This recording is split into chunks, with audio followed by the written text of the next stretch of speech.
հայերի նկատմամբ խտրական վերաբերմունքը դարձրել է այս անշնորհքը կամ երբեմն ասում եմ ազգային խայտարակությունը հայության հայերի նկատմամբ խտրական վերաբերմունքը ինքը փորձում է օրինականացնել, այսինքն կան ազգեր,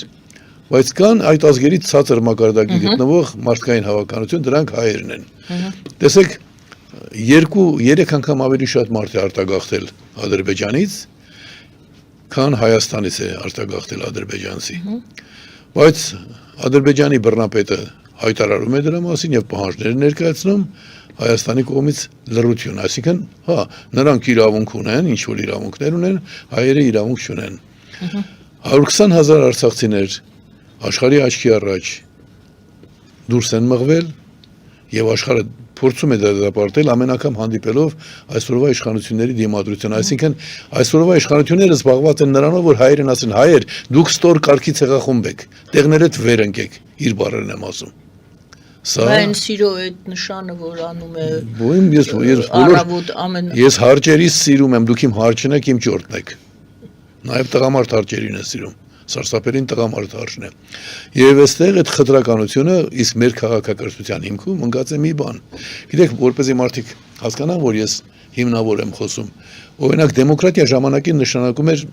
հարուստ մարդկանց քվեարկության իրավունք։ Կանայք բացառվում էին, հետո ավելացան կանայք։ Դեմոս։ Հետո ավելացան ստրուկները, այսինքն մեր քաղաքակրթությունը այսօրվա մակարդակին հասել է շնորհիվ այն բանի, որ աստիճանաբար խտրականությունը վերացնում են։ Այս պղծության իշխանության տարիներին մեզ համոզեցին, որ մենք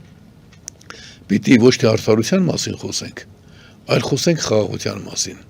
Բայց որ խաղաղության մասին, այն խաղաղության մասին, որը մեր հակառակորդին է, արդարությունը այստեղից դուրս է գալիս։ Մինչդեռ մարդկությունը վաղուց ընդունել է, որ խաղաղություն լինում է այնտեղ, որտեղ կա արդարություն։ Արդարության կարևորությունը նաև խաղաղության հաստատման համար է, որտեղ եթե չկա արդարություն, տեսեք, Ամերիկայի Միացյալ Նահանգների նախագահ Վիլսոնը 1920 թվականին հայտարարում է. այն ինչ մենք կատարում ենք պարտված Գերմանիայի նկատմամբ արդար չէ։ Դա անպայման վատ հետևանքներ է ունենալու։ Եվ ասպարեզ իջավ Հիտլերը։ Այնպես որ պատահական չի, որ սա խաղաղության մասին խոսելիս այս պղծությունը համարում է դա բարձրագույն արժեք, բայց երբեք չի օգտագործում արդարություն բառը։ Արդարությունը այնպիսի բան է, որ եթե արդար ես, թշնամիտ նույնպես պետք է այդ արդարությունը ընդունի։ Իսկ երբ դու միակողմանի խաղաղությունից ես խոսում, վերջերս մի օրինակ ծագեց ինձ մոտ, մտածում եմ։ Գիտեք, ի վերջո 18 տարի եղել եմ Բանդերում եւ Աքսորում։ 2 տարուց էլ ավելի եղել եմ բռնի արտաքսված։ Այդ բոլորը մտնում է բռնադատման իմ ժամկետի մեջ 20 տարի 3 ամիս։ Մանավանդ կալանքի են ծանր տարիներին, իսկ իմ կալանքի տարիները իսկապես բացառիկ ծանր են եղել։ 300 օր միայն կարծրներում եմ անցկացրել 33 ամիս պատժաբանտերում, որ ամենածանր ռեժիմն էր։ 6 ամսից ավել չէին տալիս։ Ինձ 7 անգամ են տվել եւ այդ ընթացքում միաժամանակ միշտ գալիս ասում էին, ախր չես ուզում խաղաղ ապրել։ Գնալ բոլորի նման, տես 300 միլիոն մարդ հանգիստ ապրում է։ Ընկերներից հետ քանիսներ տես համաձայնվեցին մեզ հետ։ Համաձայնվեցին, լավ արեցին, ես շնորհակալ եմ, որ նրանք իմ ճանապարհի, իմ պայքարի ճանապարհի մի մասին իմ կողքին էին։ Այնպես որ ես ազատությունը սիրելու նրանց ցանկությունը ոչ եմ մեղադրի, ինչևէ։ Եվ ասում էին, արի խաղաղ ապրի։ Այսինքն ես կարող եմ ընդունել այդ առաջարկը խաղաղ ապրելու, բայց այդ դեպքում համոզված եմ, որ Հայաստանը լավագույն դեպքում սովետի փլուզումից հետո լինելու էր Ռուսաստանի պրովինցիա։ Համոզված եմ դրանում, որտեղ մենք ունենք մտավորականներ, որ գիշեր-ցերեկ համոզում էին։ Մեզ համար կարևորը Ղարաբաղի հարցն է, առանց Ռուսաստանի մենք շնչել չենք կարող, ապրել չենք կարող։ Եվ դա դրան պիտի հանգեցներ, եթե առանց դրա։ Մինչդեռ մեր պայքարը եղավ առաջնորդող ամբողջ սովետական միության համար, ոչ մի ուրիշ ազգի կազմակերպության, այլ ազգերի քաղաքականավորները չեն միացել։ Հիմա իմ բանաձևը այս է, եթե ես նախընտրեի խաղաղությունը առանց արդարության, ապա մենք պետականություն այսօր չէինք ունենալու, որովհետև ես առաջնորդն եմ եղել։ Հետո ինչ որ համեստորեն ասում եմ, այ իմ առաջնորդ։ Ես դեռ բոլորի ազգային ազատագրական պայքարի առաջնորդն եմ եղել, բոլոր հայերի, եւ բոլորը դա ընդունել են։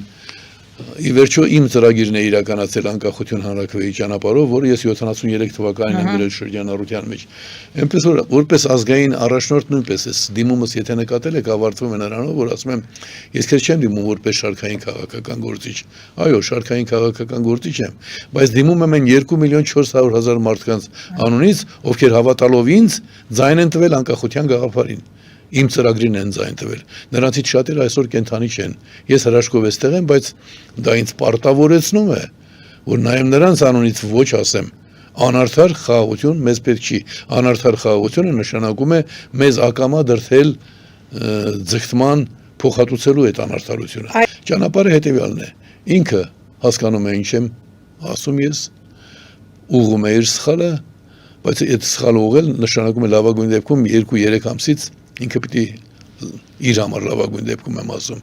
բայց կա ավելի կարճ ճանապարհ, իսկ բնականon ընթացքը հետևյալն է, հաղորդում տրվել է եւ հակակոռուպցիոն կոմիտեին եւ դատախազությանը։ Հաղորդում նշանակում է մենք ահազանգում ենք, որ հանցագործություն ենք բացահայտել եւ դուք պետք է միջոցներ ձեռնարկեք։ Դատախազուհի Աննա Վարդապետյանը իրեն դրսևորել է որպես այս պղծության օգնականուհի,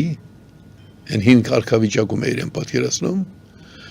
լրությամբ այդ նյութերը ուղարկել է քննչական կոմիտե։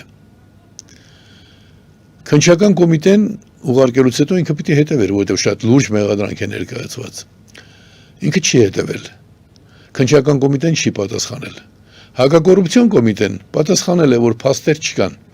Այսինքն դու իրեն ասում ես 7 դիմում է ուղարկված, իրենք հարցում չեն արել, որովհետև ես կարող է սխալմամբ, սխալ թղթեր տամ, չեմ ասում կեղծ եմ, դրան իրենք էլ գիտեն, որ ես ընդունակ չեմ։ Իրենք պատասխանում են փաստեր չկան։ Հետո ես բողոք եմ ուղարկում ենթակայի վրա, որ ձեր ենթական այսպեսի բան է ուղարկել, նույն ենթականուն վրա բողոք եմ ուղարկել, նորից են համակ գրում, սրանք չեն հասկանում, որ նյութեր են կուտակում իրենց վրա։ Ի վերջո պիտի մի օր արդար դատարան լինի։ Արդար դատարան, եթե երկրի վրա չլինի, երկնքում կա, այս հավատացյալ մարդկանց համար եմ ասում, ու դրա պատիժը ահավոր է։ Մեր պատմության մեջ մենք շատ ենք տեսել դա։ Հիմա ինչ է ի հայտ գալիս այս ձևով։ Ի հայտ է գալիս, որ Նիկոլ Փաշինյան կոչված ազգային պղծությունը, մեր խայտառակությունը եւ հայ ժողովրդի գերագույն թշնամին ոչ միայն ինքը հանցագործություններ է կատարում, այլ նաեւ իր պաշտոնը չարաշահելով հանցագործությունների է դրդում պետական տարբեր մակարդակների պաշտոնյաների։ Արդարադատության նախարարների մասին ասացի, հիմա ասում եմ Աննա Վարդապետյանի մասին, ինքը հանցախմբի անդամ է դարձել եւ ավելին դարձել է հովանավորն ու աջակիցը։ Չէ՞ որ ես ի տարբերություն ես ունեմ ոչ միայն իմ, այլ նաեւ ուրիշներից ստացած հարյուրավոր մեղադրանքներ։ Տեսեք, բոլորը դրել են մի կողմ, թողել են մեկը, անառարկելին, որովհետև անգամ երբ ասում ես դու հանցակից ես Ալիևի հետ Արցախի հարցում, ասում է իրենք չկրվեցին, սկսում է փաստարկներ բերել։ Իսկ այստեղ մի բան ես ասում, դու խախտել ես կուսակցների մասին սահմանադրական օրենքի ես ինչ հոդվածը, ստացել ես չես քննարկել, արգելել ես քննարկել։ Եվ դատախազը որ պիտի գոնե հարցում ուղարկեր, ինչու չեք քննարկել, կամ եթե քննարկել եք, ինչու չեք տեղեկացրել։ Մի բան հնարեին, գիտեմ որ հնարել չեն կարող, հանրարգերի մասին օրենքով իրենք պետք է ինձ մեկ ամսվա ընթացքում պատասխանեին եւ ասեին, որ մենք քննարկել ենք, համաձայն չենք։ Գոնե կամ նպատակահարմար չեն գտնում քննարկել օրինակ։ Բայց պիտի հիմնավորեին։ Այսինքն դուք որևիցե պատասխան չեք որևէ պատասխան չեմ ստացել եւ իրենք կարծում են նույնիսկ երևի ինչ որ պահի մտածել են թե էս ինչ լավ է մենք անտեսում ենք ինքը շարունակում է գրել բայց ես գրում եմ որ ձեր վրա կուտակեմ ձեր մեղքերի բեռը եթե ես բանտում տեսա որ կարողացա Բրեժնևի նման գիտեք մարազմատիկի օգնականներին ստիպել որ հասկանան որ պիտի գոնե մեր սովետական օրենսդրության մեջ լինի օրենք հանրաքվեի մասին ամենայն պատասխանատվությամբ ասում եմ, այնքան է գրում դրա մասին, որ բալավ դուք ոնց եք ասում, մենք աշխարհի ամենադեմոկրատական երկիրն ենք, եթե ձեր սահմանադրության այսինչ հոդվածը կյանքի կոչող, այդ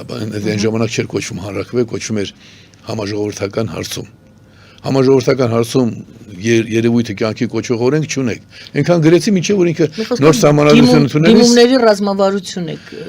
Նաեւ դա իրավական ճանապարհն է, իրավ, ճշմարտի ճանապարհն է։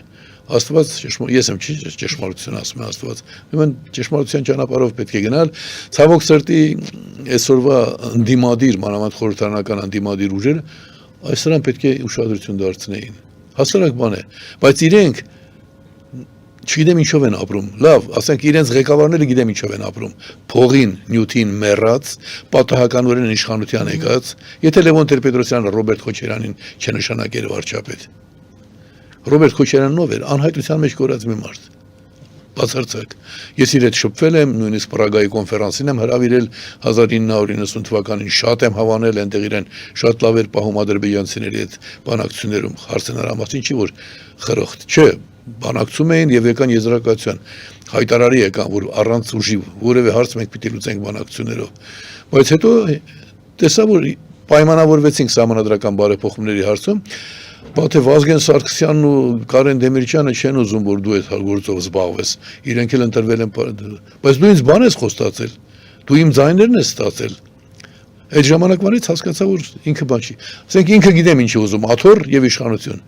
բայց երիտասարդ խոստումնալի падգամավորները, չգիտեմ որ էսպիսի բան կա, ինչի ես հարցը չեմ բարձրացնում պարլամենտում, իրենք բոլոր իմ կողքին պիտի լինեին, այ վաղը ես որ գնալու եմ կառավարություն, այդ բոլոր падգամավորները պիտի գան ասեն, մենք վկա ենք, որ դու այսօր 8-րդ անգամ ես տալիս, եւ տեսնենք ինչ պիտի ասես մեկ ամսվա ընթացքում, սա գործ է, այս սա է գործը, իսկ մնացած ճղճղալ հավատալ, որ մարդիկ պիտի փողոց դուրս գան, ինչ եթե իրենց նմանները կրկին դառնան իշխանավոր, այդ մանկամտություն է, ես ինքս էլ կասեմ, ինչ գործ ունեք դրանց հետ, ես մեկ այլ ուղղությամբ եմ աշխատում եւ այս գործն էլ ստրատեգիական նպատակից չի հեռացնում մարդկանց։ Այս գործը մարդկանց դարձնում է ի վերջո երբ սկսեն քննարկել Հայաստանի քաղաքացին դառնալու է